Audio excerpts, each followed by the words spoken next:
अस्सलामुअलैकुम। सच्ची कहानियों में खुश आमदीद। आज मैं आपके लिए एक और सच्ची कहानी लेकर हाजिर हुई हूँ, मगर कहानी के बारे में कुछ भी लिखने से पहले कहानी को पूरा सुन लीजिए। कहानी सुनाने से पहले आपसे दरख्वास्त है कि अगर आप हमारे चैनल सच्ची कहानियों पर नए आए हैं तो सब्सक्राइब का बटन दबाकर हमारे सुनने वालों में शामिल हो जाइए और हमारी लेटेस्ट वीडियोस सबसे पहले देखने के लिए बेल आइकन को जरूर क्लिक कीजिए। चलिए शुरू करते हैं कहानी। कहते हैं कि ख्वाबों की एक उम्र होती है और उस उम्र में धोखा और झूठ भी खूबसूरत दिखाई देता है। और यही ख्वाब आयशा ने भी एक सर्जन के बारे में देखे थे जिसके पास वो इलाज के लिए अक्सर जाती थी। अतीक अहमद की गुर्बत में कुछ ऐसा सहर था कि फासलों का वजूद बाकी न रहता और रफ्ता रफ्ता वो उसकी दिल में उतरता चला गया। अब से पहले आयशा माँ बाप और बहन भाइयों के प्यार को ही सब कुछ समझती थी, मगर अब उसे पता चला था कि अतीक की मोहब्बत में कुछ और ही सुरूर था। ये रोज़ का मामूल बन गया। अतीक अहमद को जब भी दूसरे मरीजों से फुर्सत मिलती वो अपनी स्पेशल मरीज़ा के स्पेशल कमरे में चला जाता और स्पेशल तवज्जो से उसका इलाज करता और उसे तजर्बों से समझाता कि उसकी सोच सैलाब से मुतासर होने वालों के लिए नहीं है।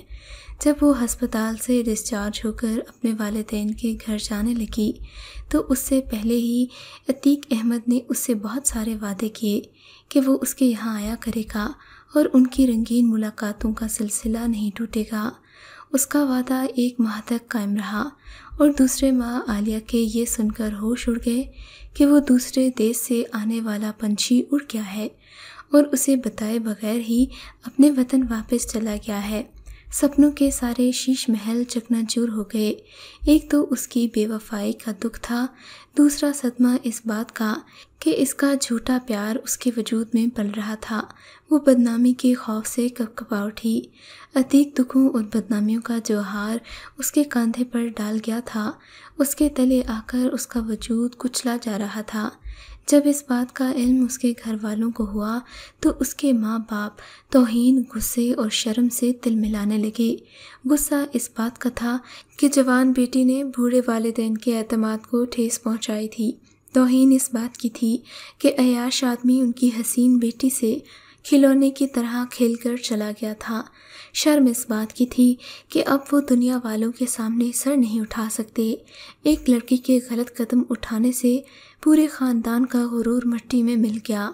माँ बाप ने फौरी तौर पर फैसला किया कि लड़की को लेकर वहाँ से दूर समंदर के साहिल पर ले जाएंगे जहाँ उनका ज़ाती कॉटेज है। जब तक बच्चा नहीं होगा उस वक्त तक उसे वहाँ छुपा कर रखेंगे, फिर बच्चे को समंदर में डालकर बेटी को घर ले आएंगे। अपने वालिदैन के भयानक फैसले का इल्म हुआ तो वो चिल्लाने लगी, वो मेरा बच्चा होगा, मैं उसे नुकसान नहीं पहुंचाने दूंगी, मैं उसे लेकर कहीं दूर चली जाऊंगी। लेकिन ऐसी ममता का दर्द कौन समझता है? ऐसी औरत के जिस्म को कौन पहचानता है जो चोर रास्तों से माँ बनती है? जब वो डॉक्टर की आगोश में थी तो जवानी के जोश में माँ बनने की ख्वाहिश नहीं थी, मगर जब माँ बनने वाली थी तो समझ आया कि बच्चा चाहे बिन बुलाए आए मगर डायन बनकर उसे खा नहीं सकती। कोई उसके दिल से पूछे जो अपने वजूद को छलनी करके एक नन्ही सी खुशबू को छानती है, फिर इस फूल की तरह उस खुशबू को अपने से जुदा नहीं होने देती। लेकिन आयशा को उसके माँ बाप न समझ सके। बेटी कितने ही तूफानों से गुजर जाए, माँ बाप तो अपनी नादान बच्ची ही समझते थे। अपने सामने खुली हुई हकीकत को तस्लीम नहीं करते थे कि अब उनकी बेटी नादान नहीं रही। अब वो भी बागियाना अंदाज में सोचने लगी कि इस कॉटेज से निकल भागेगी। कोई दिन रात उस पर पहरे नहीं बैठा सकता था, मगर घर की चौखट से निकलने के ख्याल से ही हर सू अंधेरा नजर आता। कोई ऐसा रास्ता न था जिस पर चलकर वो अपने बच्चे को जन्म देगी। औरत घर से तन्हा निकले तो चारों तरफ अंधेरे ही मंडलाते रहते हैं और रोशनी की तलाश में सारी उम्र वो भटकती रहती है। कुछ इस तरह कि रोशनी की तलाश में भटकती भी है और रोशनी से छुपती भी है कि रोशनी उसकी गुनहगार होती है। इस फैसले से मुतमईन होने के बाद कॉटेज से भागने का फैसला कमज़ोर पड़ गया। उसने एक नए अज़्म के साथ सोचा कि वो अपने बच्चे को इसी कॉटेज में जन्म देगी, लेकिन उसे जालिम हाथों तक पहुंचने नहीं देगी। सिर्फ एक दिन की बात होगी, जिस दिन बच्चा होगा उस दिन वो तमाम दर्द और तकलीफ़ को बर्दाश्त करते हुए उसे वहाँ से लेकर बाहर निकल जाएगी। इस फैसले से मुतमईन होने के बाद वो उस वक्त का इंतज़ार करने लगी। इस दौरान वो अपनी माँ को समझाती रही कि बच्चा पैदा होने के फौरी बाद उसे अलग न किया जाए, कम से कम उसे एक बार सीने से लगाकर प्यार करने का मौका दिया जाए। मगर माँ उसे समझाती, तुम उसे प्यार करोगी तो प्यार बढ़ता रहेगा, तुम आंखें बंद रखोगी और ये समझोगी कि वो इस दुनिया में आते ही वापस चला गया है और उसकी उम्र सिर्फ चंद घड़ियों की थी, तो तुम्हें ज़्यादा सदमा नहीं पहुँचेगा। उसने माँ से पूछा, क्या मुझे पैदा करते वक्त आप ऐसा सोच सकती थीं? क्या आप मुझे मार सकती थीं? आप जीते जी मुझे समुद्र में फेंक सकती थीं? आप औरत होकर क्यों औरत की फितरत के ख़िलाफ़ बात कर रही हैं? उसकी बातों से परेशान होकर वो वहाँ से चली जाती। कत्ल करना सबसे बड़ा गुनाह है, मगर कभी कभी इज्जत और नामूस की खातिर एक औरत दूसरी औरत की ममता की कातिल बन जाती है। इसीलिए माँ भी मजबूर थी, मगर अपनी बेटी को नहीं मार सकती थी। आयशा को ज़िंदगी के सारे नशीबो फराज का इल्म नहीं था। इसने बड़े अज़्म से फ़ैसला कर लिया था कि बच्चे की पैदाइश के वक्त वो बहुत ज़्यादा मोहतात रहेगी, लेकिन वो ये नहीं जानती थी कि पैदाइश के वक्त औरत पर कैसी क़यामत टूटने लगती है और बच्चा वजूद के माँ को ज़लज़ले की तरह झटके पहुँचाता है और उसे ऐसी अज़ियतों में मुब्तला करता है जिसका उसने कभी तसव्वुर भी नहीं किया होता। फिर वो वक्त आ गया तो वो दर्द और तकलीफ़ से तड़पती रही, उसके होश व हवास साथ छोड़ते रहे। जो अज़्म व इस्तक़लाल था वो उसके अंदर टूट कर बिखर गया। इतना ही होश रहा कि उसने नौज़ायदा बच्चे की चीख सुनी थी। उसके बाद वो होश की दुनिया से दूर होती चली गई। होश में आई तो अपने आसपास के माहौल को आंखें फाड़ कर देखने लगी और चीख कर बोली, माँ, मेरा बच्चा कहाँ है? उसकी माँ ने करीब आकर उसके सर पर हाथ फेरकर तसल्ली दी, मेरी बच्ची उसे भूल जाओ, वो मरा हुआ पैदा हुआ। आयशा गुस्से से उठ बैठी, आप झूठ बोलती हैं, वो मरा हुआ नहीं था, मैंने उसकी चीख सुनी थी, कहाँ है वो? मम्मी, तुम कैसी औरत हो? क्या तुम्हारे सीने में औरत का दिल नहीं है? मैंने तुमसे इल्तिजा की थी कि बस मुझे एक बार उसे देखने देना, मगर तुम्हें मेरी ममता पर ज़रा भी तरस ना आया। अब माँ बाप को उस पर तरस आ रहा था, क्योंकि वो जो कुछ करना चाहते थे कर चुके थे। अब तो बेटी से हमदर्दी करनी थी, उसे तसल्लियाँ देकर समझाना था कि अब वो नई ज़िंदगी का आगाज़ करे, माजी को भूल जाए। लेकिन माजी कहाँ भुलाया जा सकता है? वो माँ अपने बच्चे को कहाँ भूल सकती थी? वो समझाने के बावजूद चीखती चली गई और फिर रो रो कर थक गई तो उसकी आँख लग गई। दूसरे दिन उसकी आँख खुली तो उसके सर पर जुनून सवार हो गया। वो अपने बच्चे को पुकारती रही। माँ बाप उसके सामने आते तो उसे उनकी आंखों से खून टपकता महसूस होता। वो उन्हें कातिल कहकर पुकारती। फिर ये जुनून भी आहिस्ता आहिस्ता सर्द पड़ने लगा। उसने जुनून में आकर खाने पीने से इनकार कर दिया। अब वो थक हार कर अपने बिस्तर पर बैठी हुई थी। खिड़की के पट खुले हुए थे। चांदनी में समुद्र की लहरें दूर दूर तक चमक रही थीं। उसके एहसासात बदल गए। इन लहरों को देखकर उसे लगा जैसे उसके नन्हे से आंसू चमक रहे हों। रात धीरे धीरे ढलती जा रही थी। समुद्र की लहरों में तूफान का शोर था और वो एक नई तूफान की जद में आकर ये फैसला कर चुकी थी कि वो यहाँ कातिलों की सरपरस्ती में नहीं रहेगी। कहाँ जाएगी वो खुद नहीं जानती। खुद मरने से घबराती थी, मगर चाहती थी बाहर से उसे कोई मार डाले। फिर वो बिस्तर से उठकर अपने कमरे में आ गई। उसने दूसरे कमरे की खुली हुई खिड़की से देखा। उसके माँ बाप अभी तक जा रहे थे। उसकी माँ बिस्तर पर बैठी रो रही थी और आंचल से आंसू खुश कर रही थी। मैं एक बेटे की आरज़ू करते करते बूढ़ी हो गई। खुदा ने इस उम्र में एक नवासा दिया तो कलेजे से न लगा सकी। आपने बहुत जुल्म किया। ना मेरी बच्ची के जज्बात का ख्याल किया, ना ही मेरे अरमानों का ख्याल आया। क्या हम उसे दुनिया वालों की नज़रों से छुपा कर नहीं रख सकते थे? क्या इस तरह एक बेटे की आरज़ू पूरी नहीं हो सकती थी? उसके बाप ने बिगड़ कर सख्त लहजे में कहा, फजूल बातें न करो, इंसान इज्जत की खातिर अपनी औलाद को कुर्बान कर देता है। फिर वो तो ऐसी औलाद थी जिस पर हम फ़ख्र नहीं कर सकते थे। वो हमारी ज़िंदगी में और उसके बाद भी हमेशा बदनामी का सबब बनी रहती। मैंने जो कुछ किया अच्छा किया। तुम आयशा के सामने बड़े सब्र से काम ले रही हो, ये बड़ी अच्छी बात है। तुम्हें इसी तरह सब्र करना चाहिए। क्या तुम नहीं देखती कि आयशा भी किसी हद तक इस सदमे को बर्दाश्त करती जा रही है? आयशा वहाँ से हटकर दबे पाँव चलती हुई कॉटेज से बाहर आ गई। उसके दिमाग में माँ की बात गूंज रही थी कि उनके यहाँ नवासा पैदा हुआ था, यानी उसने बेटे को जन्म दिया था। कहाँ है मेरा नन्हा मुन्ना? वो चारों तरफ देखने लगी। कहाँ है मेरा बेटा? एक बार मेरे पास आ जाए, उसके बाद मैं उसे फूलों की तरह उठाऊंगी, खुशबू की तरह गले लगाऊंगी। वो रोती हुई दौड़ती हुई वहाँ से दूर जाने लगी। जवान मर्द सारी उम्र धक्के खाते हैं मगर उन्हें कोई सहारा नहीं देता। हमदर्दी की एक नज़र भी कोई उन पर नहीं डालता। उसके बरक्स जवान औरत को कदम कदम पर सहारा मिल जाता है। वो समुंदर के किनारे 1 मील तक पहुंच गई तो पीछे से किसी ने आवाज़ दी, रुक जाओ, कौन हो तुम? उसके कदम रुक गए। वो जैसे ख्यालात से चौंक गई। उसे कुछ होश न रहा कि वो कहाँ जा रही थी। तारों की रोशनी में एक सेहतमंद अजनबी खड़ा हुआ था जो माचिस की तीली जलाकर अपना सिगार चलाने लगा। उसकी सूरत रोशनी में वाज़िया हो गई थी। उसके चेहरे पर जिंदगी की पुख्तगी थी। अच्छी खासी उम्र का आदमी था। उसके हाथ में हीरे की अंगूठियां थीं जिससे पता चलता था कि वो काफ़ी दौलतमंद है। आयशा बस इतना ही देख सकी, फिर उसका सर चकराने लगा क्योंकि वो ज़चकी से उठी थी और बहुत ज़्यादा कमज़ोर, और कॉटेज से 1 मील दूर तक दौड़ती हुई यहाँ चली गई थी। फिर हालात ने भी उसकी बुरी हालत बना रखी थी।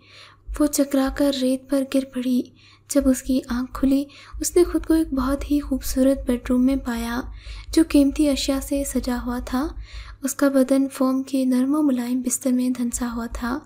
ऊपर से मखमल का लिहाफ ओढ़ा हुआ था। पहले तो वो चुपचाप रही, फिर इस अजनबी माहौल को देखती रही, सोचती रही कि किसका घर है और वो यहाँ तक कैसे पहुँच गई। फिर उसे गुजरी रात वाला अजनबी याद आया जो माचिस की तीली जलाकर सिगार सुलगा रहा था। चंद लम्हे के लिए उसकी सूरत नजर आई थी, फिर वो आगे देख न सकी, लड़खड़ा कर गिर पड़ी थी। अब वो सोच रही थी कि शायद वो अजनबी ही इसे यहाँ ले आया है। ये सोचते ही उसे महसूस हुआ जैसे वो लिहाफ के अंदर है। वो बेचैनी से पहलू बदलने लगी। लिहाफ को अपने इर्द गिर्द लपेट कर कमरे में नज़रें दौड़ाने लगी कि वहाँ कोई मौजूद तो नहीं है, मगर वहाँ कोई नहीं था। कमरे की खिड़कियाँ दरवाजे बंद थे। कोई उसे देखने वाला नहीं था। उसने अपना लिबास दुरुस्त किया तो देखा सरहाने दूध का गिलास रखा हुआ था। उसका हलक खुश्क था। वो पलंग के सिरे से बैठकर इस दूध के गिलास को पीने लगी। उस गिलास के नीचे ही छोटी सी पर्ची लिखी हुई थी जिसमें लिखा था, तुम्हारे सरहाने के साथ रिकॉर्ड रखा हुआ है, उसे ऑन करो। उसने स्विच बोर्ड के पास जाकर रिकॉर्ड का प्लग लगा दिया, फिर उसे ऑन करके उसके करीब बैठ गई। चंद लम्हों बाद उसने एक अजनबी मर्द की आवाज़ सुनी, तुम कौन हो, कहाँ से आई हो? तुम्हें देखते ही मुझे लगा कि तुम सितारों की नगरी से उतरकर समुंदर के साहिल पर टहलने के लिए आ गई हो। तुम बहुत परेशान थीं, एक तरह से दीवानगी की हालत में आगे बढ़ती जा रही थीं। मैंने बहुत देर से तुम्हारा पीछा किया। जब मैंने देखा तुम्हारे आसपास कोई नहीं है, तुम बिल्कुल तन्हा हो, तो मैंने तुम्हें आवाज़ दी। तुमने मुझे देखा लेकिन कुछ पूछने का मौका ही न दिया। उसी वक्त चकरा कर रेत पर गिर पड़ी। मैं तुम्हें उठाकर यहाँ ले आया। तुम एक बेहद और बेमिसाल हसीन लड़की हो। लड़की नहीं बल्कि औरत हो, क्योंकि तुम्हारी हालत देखकर अंदाज़ा हो गया था कि तुमने एक बच्चे को जन्म दिया है। वो बच्चा कहाँ है?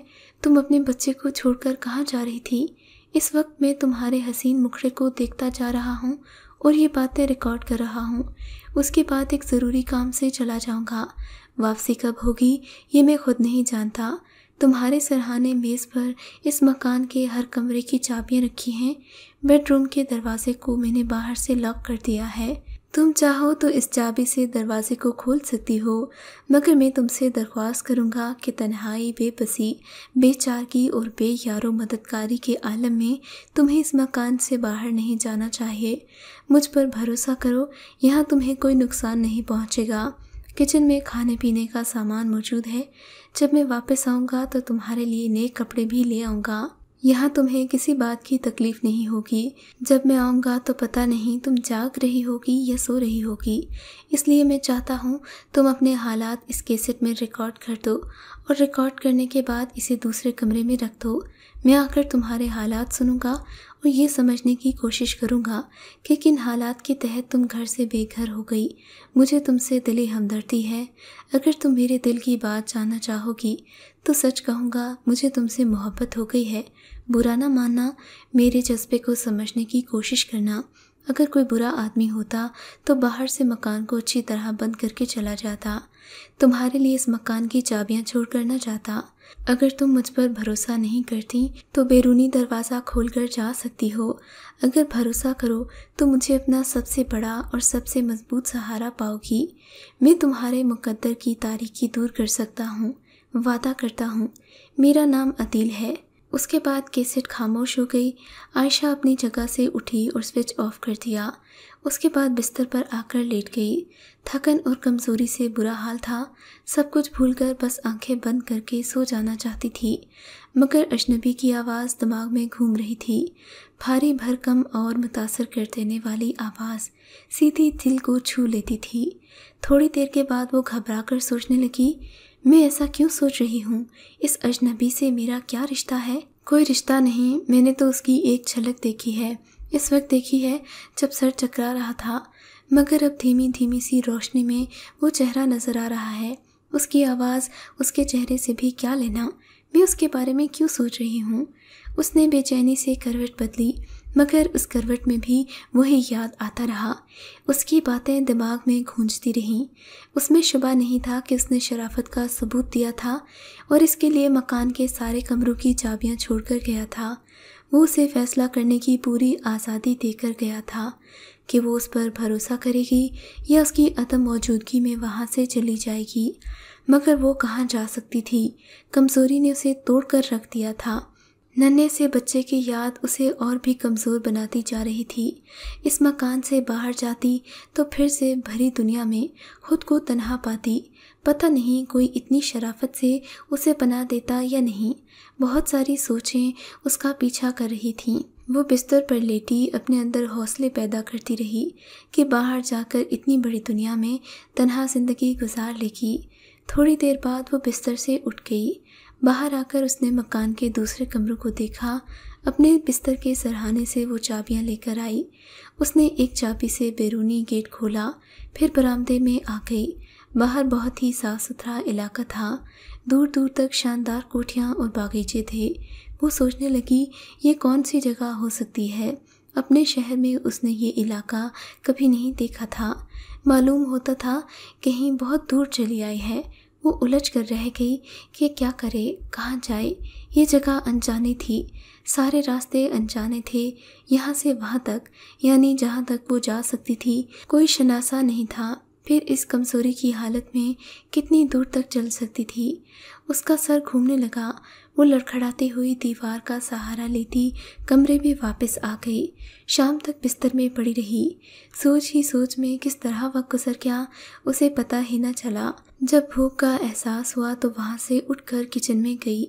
वहाँ गैस के चूल्हे पर दूध की हंडिया रखी। फ्रिज में दुनिया भर के फल और मेवे रखे हुए थे। कच्चा गोश्त भी था और ताज़ा सब्जियां भी। स्टोर में दाल, चावल, आटा सब कुछ था, मगर वो पकाना नहीं चाहती थी। उसने नियामत खाने में से डबल रोटी के चंद स्लाइस लिए और उसे जेली के साथ खाने लगी। चूल्हे के पास ही दूध की देचकी के ऊपर एक छोटी सी पर्ची रखी थी। खाने के बाद जब उसने उस पर्ची की तरफ ध्यान दिया तो उसे खोलकर पढ़ा। उसमें लिखा था, तुम बेहद कमज़ोर हो। मेरा मशवरा है कि रात को सोने से पहले दूध का गिलास ज़रूर पी लेना। मुझे उम्मीद है तुम मेरे मशवरे पर अमल करोगी और अपनी सेहत का ख्याल रखोगी। तुम्हारा अदील। वो पर्ची पढ़ने के बाद सोच में पड़ गई। कौन है और उससे इतनी हमदर्दी क्यों कर रहा है? किसी भी मकसद के लिए कर रहा हो, मगर अभी उसे आराम पहुंचाने के लिए जितने भी इक़दाम किए थे उनसे ज़ाहिर होता था कि वो उसकी भलाई चाहता है, कम से कम उसे सेहतमंद देखना चाहता है। यूं भी अगर वो दूध पीने का मशवरा न देता तो भी वो पी लेती। उसने एक गिलास में दूध लिया, फिर उसे उठाकर कमरे में आ गई। वो इस रात जागना चाहती थी क्योंकि उसे अजनबी का इंतज़ार था, मगर थकन अभी गई नहीं थी। दिल चाह रहा था बिस्तर पर गिरकर सो जाए। उसने खुद को मसरूफ़ रखने के लिए कैसेट रिकॉर्ड ऑन किया और फिर खुद आहिस्ता आहिस्ता बोलने लगी। आदिल साहब, आपकी मेहरबानियों का बहुत शुक्रिया। मैं चाहती हूँ कि आपकी आमद तक जागती रहूँ और आपसे एक बार मिलकर यहाँ से चली जाऊँ। मैं आप जैसे मोहसिन को नाराज़ करके नहीं जाना चाहती। आपके इंतज़ार में जागना चाहती हूँ, लेकिन मुझे लगता है मैं ज़्यादा देर जाग नहीं सकूँगी। इसी वजह से अपनी आवाज़ में रिकॉर्ड कर रही हूँ। मेरा नाम आयशा है, बस इतना बता देना काफ़ी समझती हूँ।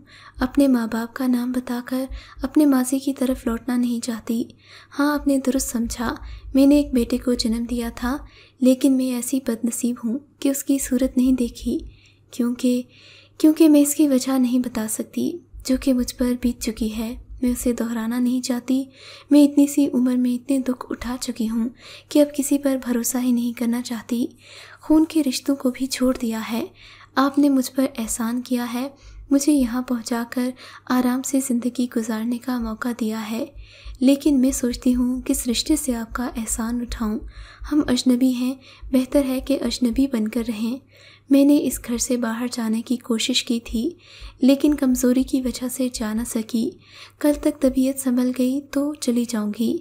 बुरा न मनाएं, मैंने ये रिकॉर्ड दूसरे कमरे में रख दिया है। सोने से पहले मैं ख्वाबगाह का दरवाज़ा लॉक कर दूंगी। बस इतना ही कहना चाहती थी। ये कहकर उसने रिकॉर्ड ऑफ कर दिया। स्विच बोर्ड से उसका प्लग अलहदा करके उसे उठा लिया, फिर दूसरे कमरे में रखकर वापस आ गई। ख्वाबगाह के दरवाजे को बंद करके लॉक कर दिया। फिर बिस्तर के सिरे पर बैठकर दूध का गिलास उठाकर पीने लगी। दूध पीने के बाद थोड़ी देर बैठी रही, फिर उस पर गुनूदगी छा गई। वो तो पहले ही सोच रही थी कि उससे ज़्यादा जागा नहीं जाएगा। नींद का गलबा हुआ तो वो बिस्तर पर इत्मीनान से लेट गई। उसे ये भी इत्मीनान था कि उसने अजनबी मोहसिन की गुफ्तगू के जवाब में अपनी आवाज़ रिकॉर्ड कर दी है। वो उसे अपनी मजबूरी बता चुकी है, क्योंकि वो उसकी पनाहगाह से निकलकर अनजानी मंजिल की तरफ जाना चाहती है। दूसरी सुबह 9 बजे उसकी आंख खुली तो उसे बड़ी हैरानी हुई कि वो किस तरह इतनी गहरी नींद सोती रही। अगली सुबह उसकी आंख खुली तो फिर एक रिकॉर्डिंग उसकी मुंतज़िर थी, जिसमें उस अजनबी ने उसे बताया था कि वो उसके दिल में उतर गई है। उसकी आवाज़ ने तो उसे उसका दीवाना बना दिया है, मगर उसने उसे ये कहकर दुख पहुंचाया है कि वो यहाँ से जाना चाहती है। क्या एक इंसान को उसकी खुलूस का ये बदला दिया जाता है? मैंने तो तुम्हें नाखन बराबर भी नुकसान नहीं पहुंचाया। मुझे माफ़ कर दो। मेरी इल्तिजा है कि तुम यहीं पर रहो। तुम्हारी मर्ज़ी के बगैर मैं तुम्हें हमसफ़र बनने कभी नहीं कहूँगा। बस मैं तुम्हारे जवाब का मुंतज़िर हूँ कि तुम मुझे छोड़कर नहीं जाओगी। उसकी आवाज़ में कुछ ऐसा सहर था कि आयशा खो सी गई। उसे लगा वो डॉक्टर के पीछे ख्वाह ही परेशान होती रही। उसकी असल मोहब्बत और असल कदरदान तो ये अजनबी था। आयशा ने रिकॉर्डिंग को ऑफ कर दिया। थोड़ी देर तक उसके सामने सर झुकाए ऐसे शर्माती रही जैसे उसके सामने रिकॉर्डिंग की जगह खुद वो अजनबी बैठा हो। ऐसा एहसास नहीं होता था कि वो अजनबी है। अब तो उसे वो अपना दिल लग रहा था। उसने कैसेट को दोबारा ऑन किया और अपना जवाब रिकॉर्ड किया, नहीं जाऊंगी। फिर उसने उस रिकॉर्ड को जाकर दूसरे कमरे में रख दिया जहां पिछली रात रखा था। उसके बाद वो सारा दिन गुनगुनाती रही। उसने खुद अपने हाथों से खाना बनाया और अदील के लिए भी बचा रखा। रात आई तो हस्बे मामूल दूध पीकर सो गई।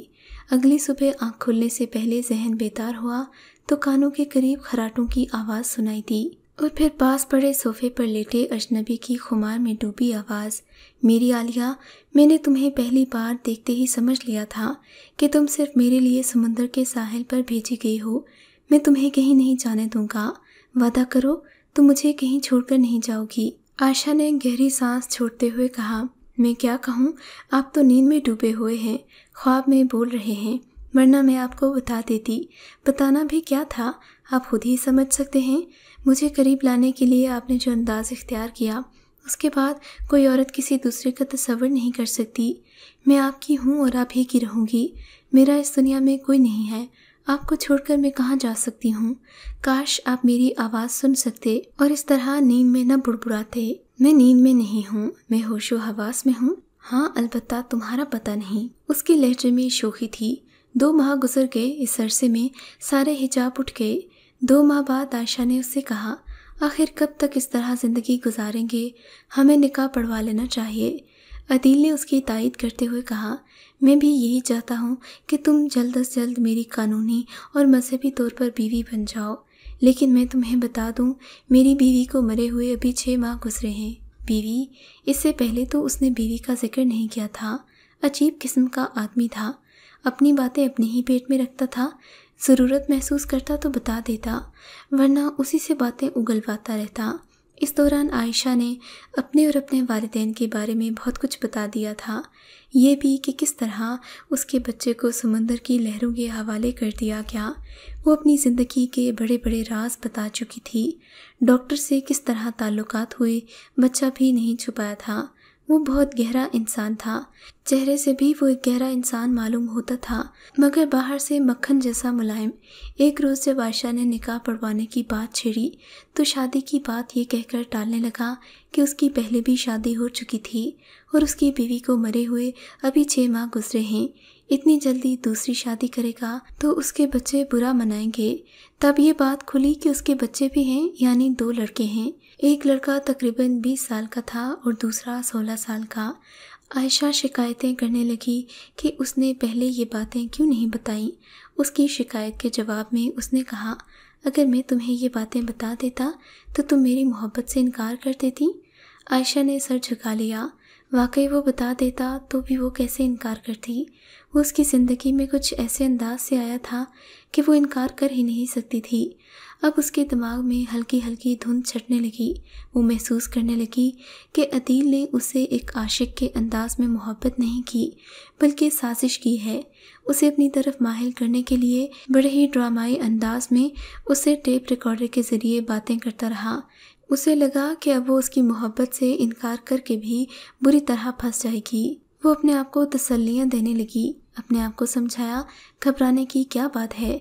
इसने सिर्फ झूठ कहा है, यानी बच्चों की और शादी की बात छुपाई है, धोखा तो नहीं दिया। चंद माह इंतज़ार के लिए कह रहा है तो इससे क्या फ़र्क पड़ता है।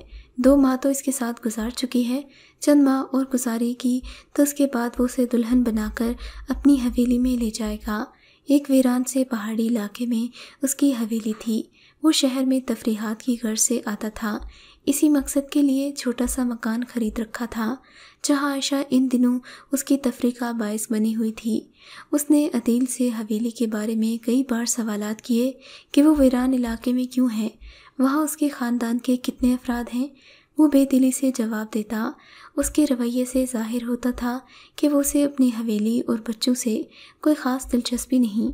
मकान में आने के 4 माह बाद एक दिन आयशा ने परेशान होकर कहा, आप मुझसे फ़ौरन निकाह पढ़वा लें, मैं आपके बच्चे की माँ बनने वाली हूँ।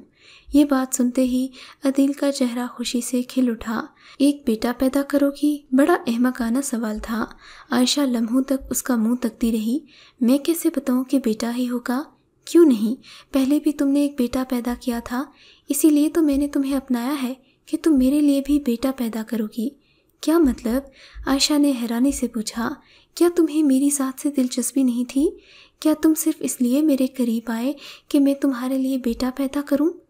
आयशा का मूड बिगड़ते देखकर वो जल्दी से बोला, नहीं, ये बात नहीं है। मैं तो तुम्हें चाहता हूँ, तुमसे मोहब्बत करता हूँ, मगर देखो ना, नस्ल चलाने के लिए हर शख्स बेटे की आरज़ू करता है। मगर तुम्हारे तो पहले ही 2 बेटे मौजूद हैं, फिर मेरी क्या ज़रूरत? क्या वो तुम्हारा नाम आगे नहीं बढ़ाएंगे? वो यकदम झंझलाकर उसे अलग होते हुए बोला, फजूल बहस ना करो, मैं बहुत खूबसूरत बेटा चाहता हूँ कि मेरी आइंदा नस्ल को तुम्हारा हुस्न मिले। तुम बेहद हसीन हो, इसीलिए तुमसे बेटा चाहता हूँ। वो अपनी तारीफ सुनकर खुश हो गई। एक बेटे के लिए उसके इतने करीब आया था, लेकिन इस सिलसिले में उसके हुस्न की भी अहमियत थी। वो आगे बढ़कर बोली, मैं दुआ करती हूँ कि बेटा हो, मगर अब मुझसे निकाह पढ़वा लो। मैं तुम्हें अपनी मजबूरियाँ बता चुका हूँ। इतनी जल्दी शादी करूँगा तो मेरे दोनों जवान बेटे बुरा मनाएंगे कि उनकी माँ के मरते ही बाप ने दूसरी शादी कर ली है। मगर निकाह नहीं पढ़वाओगे तो मेरा बेटा नाजायज़ कहलाएगा। वो सोच में पड़ गया और उसकी बात से कायल होकर बोला, हाँ तुम ठीक कहती हो, हम अपने इस बच्चे को बदनाम नहीं होने देंगे। मैं कल सुबह सुबह ही काजी को पकड़ लूँगा। गवाह के तौर पर मेरे 2 दोस्त होंगे। फिर हम मियाँ बीवी के रिश्ते में मुंसलिक होंगे। अगले दिन ही अदील ने अपना वादा पूरा किया। सुबह एक काजी साहब और उसके 2 दोस्त आए और उसे अदील की शरीके हयात बनाकर चले गए। अदील ने निकाहनामे की एक कॉपी अपने पास रख ली और दूसरी उसे दे दी। आयशा ने बड़ी हिफाजत से उसे अपने पर्स में रख लिया, क्योंकि इसके ज़रिए वो सारी ज़िंदगी अदील को अपना कैदी बना सकती थी। मर्द को पाबंद बना लिया जाए तो वो औरत की ख्वाहिश के मुताबिक ही सोचता है। निकाह के बाद वो बोला, अब मैं चाहता हूँ तुम्हें हवेली में ले जाकर रखूँ ताकि तुम मेरी माँ की नज़रों के सामने रहो और बच्चे भी रफ्ता रफ्ता तुमसे मानूस हो जाएं। वो खुश होकर बोली, हम यहाँ से कब चलेंगे? कल ही जाएंगे, लेकिन वहाँ किसी के सामने अपनी शादी का ऐलान नहीं करेंगे। आयशा का खुशी से खिला हुआ चेहरा मुरझा गया। कोई औरत ये बर्दाश्त नहीं कर सकती कि बीवी होकर बीवी के रिश्ते से पहचानी न जाए। मैं आपकी बीवी बन चुकी हूँ, फिर क्यों आप वालिदा और बच्चों के सामने इस रिश्ते से इनकार करेंगे? तुम समझती नहीं हो, हर बात अपने वक्त पर बताई जाती है, तभी उसका असर होता है। वक्त आएगा तो मैं इस रिश्ते को जाहिर कर दूंगा। वो झुंझला कर बोली, मेरी समझ में नहीं आता कि आपको किस वक्त का इंतज़ार है। हमने कोई गुनाह नहीं किया, फिर इसे क्यों छुपाया जाए? अदील के तेवर बदल गए। फिर उसने करवट बदलते हुए कहा, मैं औरत से बहस करना पसंद नहीं करता। तुम मेरी बीवी हो, जो हुक्म दूंगा उस पर अमल करना होगा। मैं भी आपकी बीवी हूँ, ये भी पूछने का हक रखती हूँ कि आप इस शादी को क्यों छुपाना चाहते हैं। मैं इसका जवाब यही दूंगा कि तुम्हें इस मकान में छोड़कर चला जाऊंगा। तुम तन्हा यहाँ की तरो दीवार से अपने हुकूक मनवाती रहना। वो बिस्तर से उठकर बैठ गई। दिल बर्दाश्ता होकर उसका मुंह तकने लगी। ये वही शख्स था जो कल तक इसकी मोहब्बत का दम भरता था और उसकी हर बात मानता था। अब मुजाजी खुदा बनकर सिर्फ अपनी बात मनवाना चाहता है। वो एक गहरी सांस लेकर हालात से समझौता करने की कोशिश करने लगी। दूसरे दिन अदील उसे कार में बिठाकर शहर के हंगामों से दूर इस पहाड़ी इलाके में ले आया। एक छोटी सी पहाड़ी की बुलंदी पर सुर्ख पत्थरों से बनी हुई पुराने तर्ज की एक बड़ी हवेली थी, जो अंदर से खूबसूरती से आरास्ता थी। इस हवेली में बहुत ज़्यादा अफराद नहीं थे, सिर्फ अदील की माँ और उसके 2 जवान बेटे थे। बड़े बेटे का नाम शहजाद था। वो 20 साल की उम्र में भी 25 साल का गबरू जवान लगता था, जबकि आयशा 17 साल की थी। अगरचे वो 17 वर्ष की उम्र में दूसरे बच्चे की माँ बनने वाली थी, मगर फिर भी अपने वजूद से मुकम्मल औरत नहीं लगती थी। उसके चेहरे पर दोशीज़गी का निखार मौजूद था। ऐसी सूरत में वो शहजाद के सामने खड़ी होकर उसकी सौतेली माँ नज़र नहीं आ रही थी। अदील ने उसका तारुफ अपनी सेक्रेटरी की हैसियत से कराया और इस तारुफ से शहजाद ज़्यादा खुश नहीं हुआ। वो रस्मी तौर पर खुशी का इजहार करके वहाँ से चला गया। आयशा ने पहले ही मुलाकात में महसूस किया कि वो दोनों जवान बेटे अपने बाप से डरते हैं और उसके सामने ज़्यादा देर तक खड़े रहकर बात नहीं करते। बाप के खौफ से ही शहजाद ने आयशा को देखकर रस्मी तौर पर खुशी का इजहार किया। दूसरा बेटा बासित आयशा से 1 साल छोटा था। वो थोड़ी देर बातें करता रहा। उसके बाद उसकी दादी यानी अदील की माँ अपने साथ ले गई। वो बुढ़िया अब रिश्ते में आयशा की सास थी। उसने बड़ी नागवारी से आयशा को देखा, फिर मुंह बनाकर अपने कमरे में चली गई। आयशा को इस माहौल में वहशत सी होने लगी थी। वो इतनी बड़ी हवेली में बहू बनकर आ गई थी और यहाँ आकर उसके ख्वाब रेसा रेसा हो गए थे। उसने क्या सोचा था और यहाँ क्या हो गया। हवेली की ऊंची ऊंची दीवारों, दरवाज़ों और बड़े बड़े कमरों से उसके लिए अजनबियत टपकती थी। सितम ये कि दूसरे दिन ही अदील किसी काम के बहाने से उसे वहाँ तन्हा छोड़कर चला गया। वो सारा दिन सिसकती रही। हवेली 12 कमरों पर मुश्तमिल थी। बुढ़िया अपने कमरे से बाहर नहीं निकलती थी। 2 कमरे 2 बेटों के लिए मखसूस थे, बाकी तमाम कमरे खाली पड़े हुए थे। अगरचे हर कमरे में ज़रूरियात ज़िंदगी का सामान मौजूद था, मगर इस्तेमाल करने वाला नहीं था। वहाँ अजीब सी हौलनाकी थी। तमाम कमरों में देखती हुई वो ऐसे कमरे में पहुंची जहाँ मुजरिमों को अजियत पहुंचाने वाले खौफनाक औजार रखे थे। ऐसे ऐसे अजियत रज़ा थे कि उन्हें देखते ही सांस हलक में आकर फंसने लगती। सारे बदन में कपकपी दौड़ने लगी।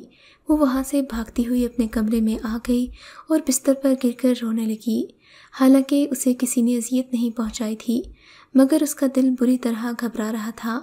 उसकी छठी हिस्स कह रही थी कि वो बहुत गलत जगह आ गई है। दिल चाहा कि वहाँ से भाग जाए, मगर कहाँ जाती। जिस निकाह नामे को उसने बड़े फ़ख्र से ये सोचकर अपने पर्स में रखा था कि उसने अदील को अज़दवाजी रिश्ते में कैद कर लिया है, वही निकाह नामा अब उसके पाँव की जंजीर बन गया था। वो कहीं नहीं जा सकती थी क्योंकि अब उसके बच्चे की माँ बनने वाली थी। निकाह के बाद वो बच्चा जायज़ हो गया था और अब वो दूसरी बार एक ही ज़ख्म नहीं खा सकती थी। सारा दिन उसे खाने के लिए किसी ने नहीं पूछा। रात आई तो छोटा लड़का केरोसिन लैंप लेकर उसके कमरे में आ गया। उसके सरहाने रखकर खामोशी से वापस चला गया।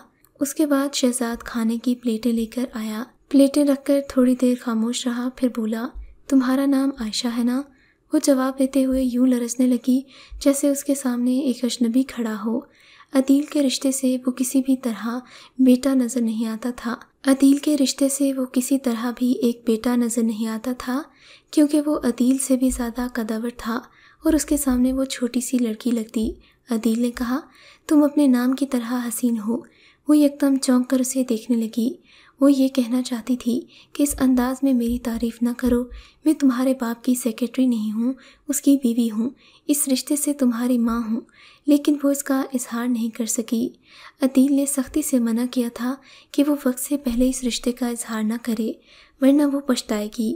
झिझकते हुए बोली, शहजाद दोबारा ऐसी बात न करना। क्यों? गुलाब को गुलाब कहना जुर्म है? नहीं, मैं तुम्हारे बाप की। वो कहते कहते रुक गई। मैं तुम्हारे बाप की सेक्रेटरी हूँ। मैं अपने डैडी के हुस्न ज़ौक़ को खूब समझता हूँ। वो अपने लिए अक्सर खूबसूरत लड़कियों का इंतखाब करते हैं। तुमसे पहले भी यहाँ कई खूबसूरत लड़कियाँ आ चुकी हैं, मगर तुम जैसी हसीन लड़की मैंने ज़िंदगी में पहली बार देखी है। जब से तुम्हें देखा है तुम्हें ही सोच रहा हूँ। मैं ये कहे बगैर नहीं रह सकता कि मुझे तुमसे मोहब्बत हो गई है। वो बहुत घबराए हुए अंदाज में बोली, मोहब्बत अच्छी चीज़ है, मगर जिस अंदाज में तुम अपनी मोहब्बत का इजहार कर रहे हो वो मेरे लिए परेशानी का बायस है। अरे मोहब्बत तो मोहब्बत होती है, फिर उसका इजहार जैसे भी किया जाए क्या फ़र्क पड़ता है। देखो, मुझे तुमसे मोहब्बत ही नहीं हमदर्दी भी है। इसीलिए तुम्हें एक बहुत बड़े ख़तरे से आगाह करना चाहता हूँ। तुम्हें किसी मुसीबत में गिरफ्तार होता नहीं देख सकता। खतरे की बात सुनते ही आयशा एकदम से संभल कर बैठ गई।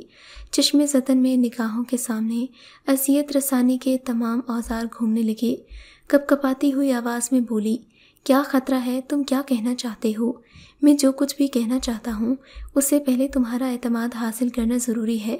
अगर तुमने ये बातें मेरे डैडी को पहुँचा दी तो हम दोनों ही मारे जाएंगे। आयशा के सीने में सांसें उलझने लगीं। वो घबरा कर बोली, मैं तुम्हारे डैडी से कुछ नहीं कहूँगी। तुम क्या कहना चाहते हो? मैं तुमसे बेपनाह मोहब्बत करने लगा हूँ, इसलिए तुम्हें ज़रूर बताऊँगा। डैडी अब तक यहाँ सेक्रेटरी के नाम पर 3 अदद औरतों को ला चुके हैं। 7 वर्ष के अरसे में तुम चौथी औरत हो। औरत नहीं, नादान लड़की हो। तुमसे पहले आने वालियाँ कुछ ना कुछ तजर्बाकार थीं। इसके बावजूद इस हवेली में आकर वो गायब हो गईं। मैं नहीं जानता। मेरा ख्याल है दादी अम्मा सब कुछ जानती हैं और बेटे के जराइम को सीने में छुपा कर रखती हैं। आयशा ने वहशत ज़दा निगाहों से शहजाद का मुंह देखा। वो इन तीनों औरतों के मुताल्लिक सोच रही थी जो यहाँ आने के बाद पुरस्रार तरीके से गायब हो गई थीं। परेशान होकर बोली, देखो, मुझे दहशत ज़दा ना करो। मैं तुम्हारी बात का कैसे यकीन करूँ? यकीन नहीं करोगी तो मुझे अफसोस होगा। ना जाने क्यों डैडी ये चाहते हैं कि उनके पास जो औरत आए वो उनके लिए बेटा पैदा करे, मगर उनमें से एक बांझ निकली, 2 ने लड़कियां पैदा की। मैं इस नतीजे पर पहुंचा हूं, अगर इनमें से कोई भी लड़का पैदा करती थी तो शायद डैडी की बीवी बन जाती। आयशा के दिमाग में अदील की बातें गूंजने लगीं। अदील ने यही कहा था कि वो उसके लिए लड़का पैदा करे क्योंकि उसके दोनों बेटे हसीन नहीं हैं और वो अपनी नस्ल को खूबसूरत देखना चाहता था। लेकिन उसके सामने खड़ा शहजाद खूबसूरत नहीं था तो बदसूरत भी नहीं था। एक अच्छा कबूल सूरत लड़का था, लेकिन पता नहीं अदील किस तरह की खूबसूरती चाहता था। डैडी तुम्हें सेक्रेटरी बनाकर यहाँ लाए हैं। हो सकता है उन्होंने तुमसे रोमांस की इब्तिदा कर दी हो। अगर ऐसा है तो बचकर रहो, मेरी बातों पर गौर करो। अगर बातें समझ आ जाएं तो मैं तुम्हें इस हवेली से निकाल कर ले जाने की कोशिश करूँगा। अगरचे मैं डैडी के हुक्म के बगैर हवेली से कदम बाहर नहीं निकाल सकता, लेकिन जब मुझे शहर की तरफ जाना होता है तो हवेली के अहाते से शिकारी कुत्तों को हटा देते हैं। वो कुत्ते से डैडी को जानते हैं, मगर मैं चुपके चुपके इस कोशिश में मसरूफ़ हूँ कि वो मेरी बूबास को समझ लें और मुझसे इस तरह मानूस हो जाएं कि कभी ज़रूरत के वक्त यहाँ से निकलते वक्त वो मेरे लिए रुकावट न बने। मुझे यकीन है बहुत जल्द मुझे कामयाबी हासिल हो जाएगी। ऐसे में मैं तुम्हें यहाँ से निकाल कर ले जाऊँगा। बस मेरी इतनी सी इल्तिजा है कि तुम मुझ पर एतबार करो और डैडी की गुर्बत से बचकर रहो। ये कहकर वो वहाँ से चला गया। वो अदील के करीब जाकर तो अपना सब कुछ हार चुकी थी। अब उसके बेटे की माँ बनने वाली थी या बेटी की, वो कैसे कह सकती थी। अगर इस बार भी बेटी पैदा हुई तो वो खौफ की शिद्दत से कांप गई। औरत निकाह नामे से नहीं, मर्द की ख्वाहिशात पूरी करके ही उसके सामने अपनी अहमियत मनवा सकती है। उसे अपनी सुहाग की सलामती और ख़ुद अपनी सलामती के लिए एक बेटा पैदा करना था, वरना उस पुरस्कार हवेली की भूल भुलैयों में हमेशा के लिए नाबूद हो जाती। शहजाद के जाने के फ़ौरन बाद ही वो अपने कमरे से उठी और उसका कमरा हवेली में तलाश करने लगी।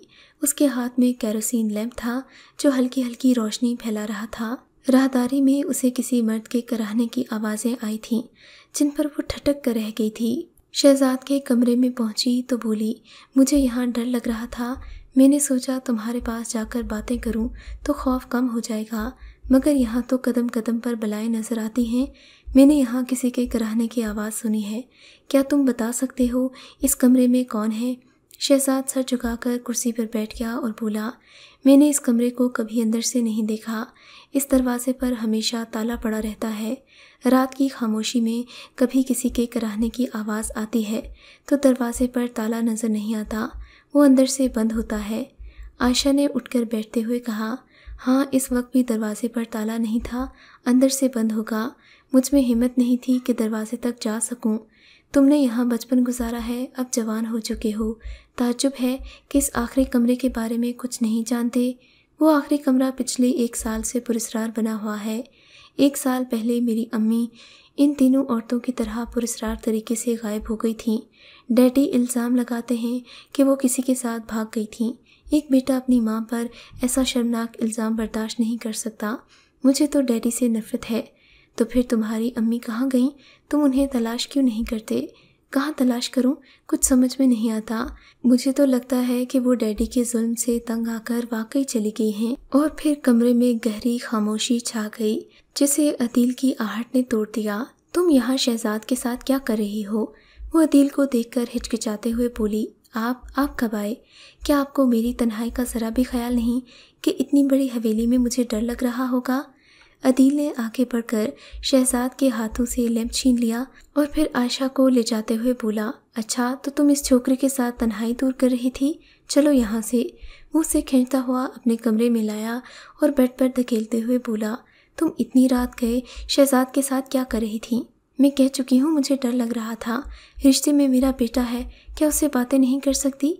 बेटे की ऐसी की तैसी, मैं उसका सर तोड़ दूंगा। अगर आइंदा मैंने तुम्हें उसके साथ देखा तो तुम दोनों को जिंदा दफन कर दूंगा। जब तक बेटा नहीं पैदा करोगी उस वक्त तक मैं तुम पर किसी मर्द का साया नहीं पड़ने दूंगा, ख्वाह वो मेरा अपना बेटा ही क्यों ना हो। ये कहकर वो जवाब सुने बगैर कमरे से बाहर आ गया और दरवाज़ा बंद कर दिया। आयशा ने इस हवेली में 1 हफ्ता गुजार दिया। इस 1 हफ्ते में वो ज़्यादातर कमरे में कैद रही। दिन के वक्त वो कमरे से निकलती और वसी और अरीज़ हवेली में एक भटकने वाली रूह की तरह घूमती रहती। वो अपनी सास से कुछ बातें करती तो वो अक्सर जवाब ही न देती। शहजाद से सिर्फ दिन के वक्त मिलना होता था। अदील की अदम मौजूदगी में उससे कुछ बातें करने का मौका मिल जाता, वरना अदील ने सख्ती से ताकीद की थी कि रात के वक्त वो अपने कमरे को अंदर से बंद रखे और शहजाद से न मिले, वरना बुरा होगा। एक हफ्ते के बाद एक और बात सामने आई कि अदील का छोटा बेटा लापता हो गया था और उसकी गुमशुदगी से शहजाद परेशान था। आयशा ने अदील से पूछा, आपका बेटा नजर नहीं आ रहा, वो कहाँ चला गया? जहन्नुम में चला गया? सब धोखेबाज हैं। जिस रोज़ तुम यहाँ आई थी उस रोज़ से उसने मुझसे बाहर जाने की इजाज़त मांगी थी। मैंने उससे कहा था कि रात को तुम्हारे कमरे में लैंप और खाना पहुँचाने के बाद वो यहाँ से चला जाए। हाँ, उस रात वो मेरे कमरे में लैंप रखने आया था, उसके बाद मैंने उसे नहीं देखा। अदील ने नागवारी से कहा, मैंने उसे नहीं देखा। इस तरह 1 साल पहले उसकी माँ मुझसे इजाज़त लेकर गई थी कि किसी सहेली से मिलने जा रही हूँ। वो फिर उस हवेली से बाहर जाकर दगा दे गई और लौटकर नहीं आई। आलिया ने उसे चुभती हुई नज़रों से देखा। आपने तो कहा था आपकी बीवी मर चुकी है। हाँ, जो औरत अपने शौहर को धोखा देकर चली जाए वो मर ही जाती है। मैंने गलत नहीं कहा था, मेरे लिए तो वो मर ही चुकी। ये कहकर वो उसे तन्हा छोड़कर कमरे में चला गया। एक दिन शहजाद ने उससे परेशानी का इजहार किया, मेरी अम्मी की तरह मेरा छोटा भाई भी गायब हो गया है। जिस रात से तुम यहाँ आई थी वो तब से ही गायब है। मुझे लगता है डैडी ने उसकी जान ले ली है। उसकी बातें सुनकर वो चीख पड़ी, देखो, मुझे उनसे नफरत करने पर मजबूर मत करो। वो मेरे मजाजी खुदा हैं। कोई औरत भी अपने मजाजी खुदा से नफरत नहीं करती, हाँ वो कितना ही संगदिल हो। वो जैसे भी हैं मेरे जिस्मो जान के मालिक हैं। शहजाद हैरानी से उसका मुंह तकने लगा। आयशा को भी एहसास हो गया कि उसने मियाँ बीवी वाला रिश्ता जाहिर कर दिया। वो दिल बर्दाश्ता होकर बोला, अच्छा तो डैडी से शादी हो चुकी है। अपनी मौत के परवाने पर तुमने खुद ही दस्तखत कर दिए। मुझे तुमसे अभी भी हमदर्दी है। वो शिकस्त खुर्दा अंदाज में सर झुकाकर उसके सामने से चला गया। उसके बाद वो जब भी हवेली के सामने होता वो अक्सर कतरा कर निकल जाता, मगर दूर दूर से उसे देखता रहता। उसके अंदाज से पता चलता कि वो मोहब्बत को हार कर अपनी शिकस्त को जबरन बर्दाश्त करने की कोशिश कर रहा है। शिकस्त भी ऐसी ज़बरदस्त हुई कि वो महबूबा की बजाय उसकी सौतेली माँ बन गई। उसे देखकर आयशा को उस पर तरस आता था, मगर वो उसके लिए कुछ भी नहीं कर सकती थी। वो सिर्फ अदील की एक कमज़ोरी जानती थी। जब भी वो उसे आने वाले बेटे के बारे में कुछ कहती तो वो उसकी हर बात मानता था। उस दिन भी उसने यही हरबा आजमाया और बोली, इस हवेली में मेरा दम घुट रहा है, मुझे यहाँ से बाहर ले चलो। तुम्हें एक बेटे की ज़रूरत है। अगर ऐसे घुटे माहौल में रहूँगी तो शायद एक सेहतमंद बच्चे की माँ न बन सकूँ। अदील उसे अपने साथ हवेली से बाहर लेकर चला गया। वो दोनों कार में बैठकर शहर की तरफ जाने लगे। पहाड़ी रास्तों के नशीबो फराज से गुजरते वक्त आयशा ने कहा, आपको सिर्फ मुझसे मोहब्बत नहीं है, आप एक बेटे की आरज़ू में मुझे बर्दाश्त कर रहे हैं। हाँ, मैं तुम्हें पहले भी कह चुका हूँ कि मुझे बेटा चाहिए। बेटा पैदा करोगी तो सारी उम्र मेरे दिल पर हुकूमत करोगी। अगर बेटा ना हुआ तो बकवास मत करो। उसने झंझला कर कहा, बेटा ज़रूर होगा। जब तुम एक नाजायज़ बेटा पैदा कर सकती हो तो जायज़ क्यों नहीं। वो भी चिढ़कर बोली, कोई ज़रूरी तो नहीं कि हर बार बेटा ही पैदा हो। आप कैसी बच्चों जैसी बातें कर रहे हैं। क्या बेटा या बेटी पैदा करना औरत के इख्तियार में होता है? अगर ये तुम्हारे इख्तियार में नहीं है तो सारी ज़िंदगी तुमसे मोहब्बत करना भी मेरे इख्तियार में नहीं है। मैंने सुना है मुझसे पहले भी आप 3 औरतों से एक बेटे के लिए इसी तरह मोहब्बत कर चुके हैं। मुझे अभी बता दीजिए मेरा अंजाम क्या होगा। मैं आपका रवैया बर्दाश्त नहीं कर सकती। किसने कहा तुमसे मैं तीनों औरतों से मोहब्बत कर चुका हूँ? ये ज़रूरी तो नहीं कि कोई आकर मुझे बताए। मैं हवेली में रहती हूँ, क्या वहाँ के हालात का मुझे इल्म नहीं हो सकता? मैं सब समझता हूँ। शहजाद ने तुम्हें मेरे खिलाफ भड़का दिया है, मैं उसकी गर्दन उड़ा दूंगा। क्या उस आहिनी शिकंजे से? बकवास मत करो। वो चीख उठा। चीखते ही उसके हाथों से स्टीयरिंग बहक गया और कार सड़क से निकलकर बिल्कुल बेकाबू एक छोटे टीले से टकरा गई। आयशा को इतना होश रहा कि उसने एक ज़बरदस्त धमाके की आवाज़ सुनी। उसका सर डैशबोर्ड से टकराया तो वो तारीकियों में डूबती चली गई। जब उसे होश आया तो वो हवेली के उस कमरे में अपने बिस्तर पर पड़ी हुई थी। उसके सर पर पट्टियाँ बंधी थीं। उसकी बूढ़ी सास बिस्तर के सिरे पर बैठी उसकी नब्ज़ देख रही थी। आयशा को होश में आते देखकर वो उससे दूर हट गई और फिर बोली, तुम्हारे सरहाने दूध और फल वगैरह रखे हुए हैं, खा लो और बीमारों की तरह नखरे न दिखाना। बुढ़िया के जाने के बाद वो बहुत देर तक चुपचाप पड़ी रही। पिछले तमाम वाक़यात उसकी निगाहों के सामने घूम गए। वो कितने दौलतमंद बाप की बेटी थी। ज़िंदगी में एक धोखा खाने के बाद वो ऐसी ठोकरें खाने पर मजबूर हो गई थी कि अब घर से बेघर हो गई। हवेली को अपना घर बनाना चाहा तो ये भी उसका मकबरा बन गया। वो ये सोचकर उठकर रोती रही। बिस्तर से उठी तो गिलास उठाकर दूध पीने लगी। शहजाद उस आखिरी कमरे में दाखिल हुआ तो वहाँ एक बूढ़ा कमज़ोर वजूद मौजूद था, जिसने शहजाद को बताया कि वो उसकी माँ से मोहब्बत करता था। शहजाद और उसका छोटा भाई उसकी औलाद हैं। जब अदील को पता चला तो उसने तुम्हारी माँ को मेरे सामने ही मार दिया। इसने तुम्हारे छोटे भाई को भी मारा है। शहजाद इस बूढ़े को लेकर कमरे से निकला तो उसे आयशा की चीख सुनाई दी। वो आहिनी शिकंजे वाले कमरे की तरफ दौड़ा। आयशा ने सिर्फ शहजाद को कमरे में दाखिल होते देखा। जब उसकी आंख खुली तो वो अस्पताल के बिस्तर पर थी। शहजाद उसकी आंख खुलने पर उसकी तरफ बढ़ा और बोला, अदील और उसकी माँ अब पुलिस की तहवील में हैं। अब जब तुम मेरी माँ नहीं हो तो मैं तुमसे शादी कर सकता हूँ ना। मैंने महबूब से धोखा खाया, शौहर से धोखा खाया, लेकिन एक बेटे ने हमेशा मेरा साथ दिया। देखो, मेरे बेटे बनकर रहो।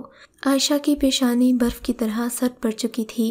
शहजाद ने हाथ लगाकर देखा तो मालूम हुआ उसकी रूह दुनिया की तकलीफ दे कैद से आज़ाद हो चुकी थी। आपको अगर ये कहानी अच्छी लगी है तो इस वीडियो को लाइक कीजिए और इस तरह की मज़ीद कहानियाँ सुनने के लिए हमारे चैनल को ज़रूर सब्सक्राइब कीजिए। कहानी सुनने का शुक्रिया। आपसे मुलाकात होगी अगली वीडियो में। तब तक के लिए अल्लाह हाफ़िज़।